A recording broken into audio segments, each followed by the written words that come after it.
નમસ્કાર મિત્રો દેશ અને દુનિયાના સુપરફાસ્ટ સમાચારમાં તમારું સ્વાગત છે।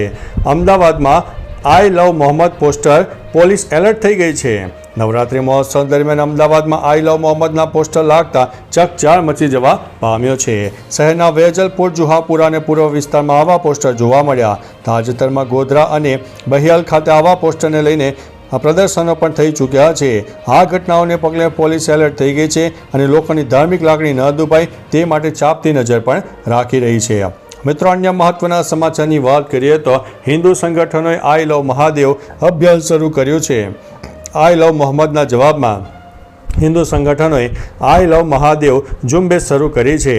મુંબઈ, વારાણસી, ગુજરાત અને આસામ જેવા રાજ્યોમાં શેરીઓ, ઘરો પર અને આઈ લવ મહાદેવના પોસ્ટરો લગાવવામાં આવી રહ્યા છે। હિન્દુ સંગઠનોએ શુક્રવારે ગરબા પંડાલોમાં ભવ્ય આરતીનું આયોજન કરવાનું પણ આયોજન કર્યું હતું। મુંબઈમાં ગરબા નાઇટ્સમાં આઈ લવ મહાદેવના પોસ્ટરોનું વિતરણ કરવામાં આવ્યું હતું।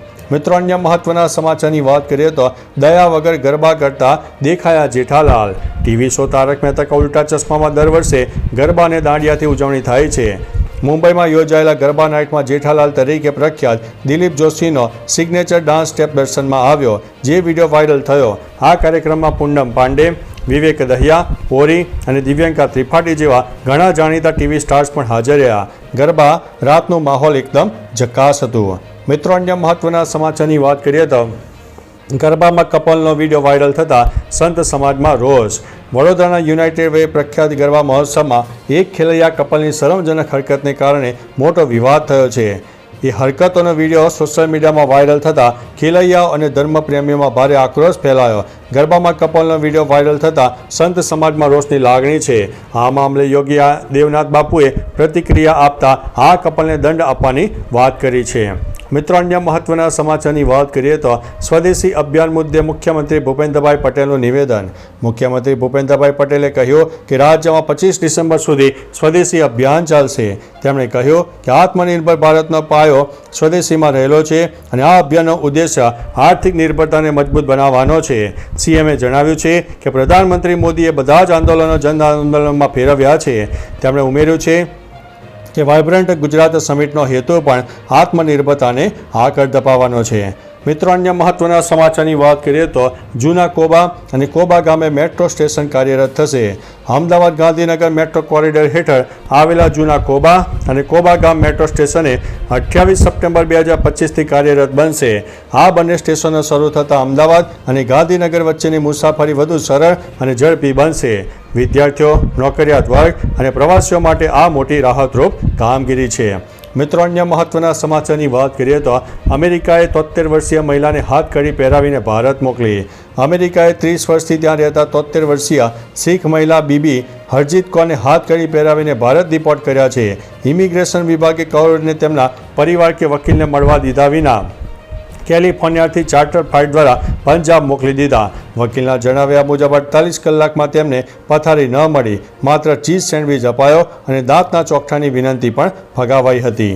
મિત્રો, અન્ય મહત્વના સમાચારની વાત કરીએ તો દિલ્હી એનસીઆરમાં દિવાળી માટે ગ્રીન ફટાકડાનું ઉત્પાદન કરવાની પરવાનગી આપવામાં આવી। સુપ્રીમ કોર્ટ દ્વારા 26 સપ્ટેમ્બરના રોજ સુનાવણીના સંકેતો આપ્યા છે। અગાઉ ફટાકડા ઉપર પ્રતિબંધ હતો, પરંતુ હવે શરતી પરવાનગી આપવામાં આવી છે। કોર્ટે નોંધ્યું છે કે બિહારમાં ખાણકામ પર પ્રતિબંધ છતાં ગેરકાયદેસર ખાણકામ વધી ગયું છે, તેથી સંતુલિત નીતિ જરૂરી છે। આગામી સુનાવણી 8 ઓક્ટોબરના રોજ થશે। મિત્રો, અન્ય મહત્વના સમાચારની વાત કરીએ તો ભારત માટે ખતરો, WHOની ચેતવણી। વિશ્વ આરોગ્ય સંગઠનના ગ્લોબલ રિપોર્ટ હાઇપરટેન્શન 2025 મુજબ ભારતમાં 210 મિલિયનથી વધુ લોકો હાઇપરટેન્શનથી પીડાય છે, જે પુખ્ત વસ્તીના 30%થી વધુ છે। ફક્ત 39 લોકો જ પોતાની સ્થિતિની જાણ કરે છે અને 83% દર્દીઓનું બ્લડ પ્રેશર અનિયંત્રિત છે। WHOએ ચેતવણી આપી છે કે સમયસર નિયંત્રણ ન થાય તો હૃદયરોગ, સ્ટ્રોક અને કિડની નિષ્ફળતાના જોખમો વધી શકે છે। મિત્રો, અન્ય મહત્વના સમાચારની વાત કરીએ તો GST 2.0નો કમાલ। હવે આ સૌથી સસ્તી 7 સીટર કાર હશે। GST 2.0 લાગુ થતાં રેનો ટ્રાઇબરની કિંમત ઘણી ઘટી છે। આ 7 સીટર MPV 5.76 લાખથી શરૂ થાય છે।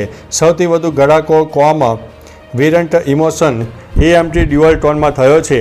ટ્રાઇબર જુલાઈ 2025ના ફેસિલિટી બાદ વધુ પ્રીમિયમ બની છે, જેમાં નવા ડિઝાઇન, 8 ઇંચ ટચસ્ક્રીન, 6 એરબેગ અને ટ્રાફિક સાઇન રિકગ્નિશન સુવિધાઓ છે. 1 લિટર પેટ્રોલ એન્જિન સાથે ટ્રાઇબર હવે વધુ વેલ્યુ ફોર મની કાર બની છે. મિત્રો, અન્ય મહત્વના સમાચારની વાત કરીએ તો સીએમ ભૂપેન્દ્રભાઈ પટેલ ખોડલધામ નવરાત્રિ મહોત્સવમાં હાજરી આપી. રાજ્યના મુખ્યમંત્રી ભૂપેન્દ્રભાઈ પટેલ ખોડલધામ ગ્રાઉન્ડ ખાતે યોજાયેલા ભવ્ય પારિવારિક નવરાત્રિ મહોત્સવમાં હાજરી આપી. આ અવસરે માતાજીની આરાધના કરીને સૌ સાથે ઉત્સાહપૂર્વક ઉજવણી કરવામાં આવી. ઉલ્લેખનીય છે કે રાજ્યમાં નવરાત્રિ મહોત્સવની ધામધૂમથી ઉજવણી થઈ રહી છે. આ અવસર પર મંત્રી જગદીશભાઈ પંચાલ પણ હાજર રહ્યા હતા. મિત્રો, અન્ય મહત્વના સમાચારની વાત કરીએ તો હિંસક વિરોધ પ્રદર્શન બાદ સોનમ વાંગચુકની ધરપકડ. લદ્દાખમાં હિંસક વિરોધ પ્રદર્શનો બાદ સોનમ વાંગચુકની રાષ્ટ્રીય સુરક્ષા કાયદા હેઠળ ધરપકડ કરવામાં આવી. લેહમાં થયેલા વિરોધ પ્રદર્શનમાં 4 લોકોના મોત થયા અને 90થી વધુ લોકો ઘાયલ થયા છે. આંદોલનકારીઓ લદ્દાખને સંપૂર્ણ રાજ્યનો દરજ્જો આપવા અને 6ઠ્ઠી અનુસૂચિ હેઠળ તેનો સમાવેશ કરવાની માંગ કરી રહ્યા છે.